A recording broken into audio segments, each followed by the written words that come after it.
আজ আমরা কোনো মামুলি আলোচনা করব না, আমরা সরাসরি দলিলের পাতা থেকে কথা বলবো।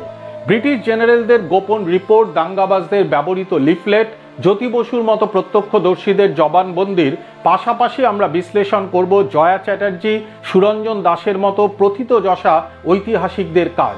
সাহায্য নেব অধ্যাপক বিমান সমাদ্দারের গবেষণাপত্রের। চলুন খুঁড়ে বের করি সেই 3 দিনের নারকীয় সত্যি। দাঙ্গা শুরু হয়েছিল রাস্তায়, কিন্তু এর জন্ম হয়েছিল রাজনৈতিক ষড়যন্ত্র আর কাগজের পাতায়।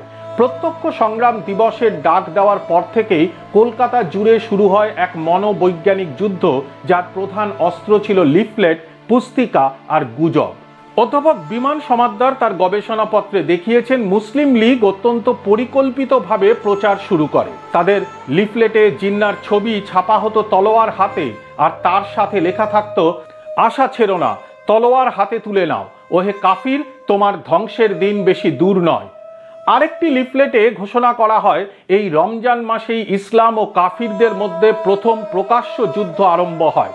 এই প্রচার মুসলিমদের মধ্যে এই ধারণা তৈরি করে যে এই লড়াই তাদের সরকারের সমর্থনে হচ্ছে। অন্যদিকে হিন্দুরাও পিছিয়ে ছিল না।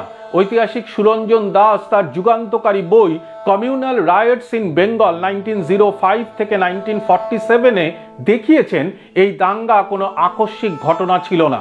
তিনি একে the shift from elite to popular communalism বা অভিজাত স্তর থেকে গণস্তরে সাম্প্রদায়িকতার প্রসার বলে চিহ্নিত করেছেন। অন্যদিকে হিন্দুরাও কি নিষ্ক্রিয় ছিল? এখানেই ঐতিহাসিক জয়া চ্যাটার্জির গবেষণা আমাদের চোখ খুলে দেয়। তার বই Bengal divided, Hindu communalism and partition 1932-1947-এ তিনি দেখিয়েছেন হিন্দু মহাসভা এবং কংগ্রেসের একাংশ বাংলাকে ভাগ করার জন্য কতটা মরিয়া ছিল।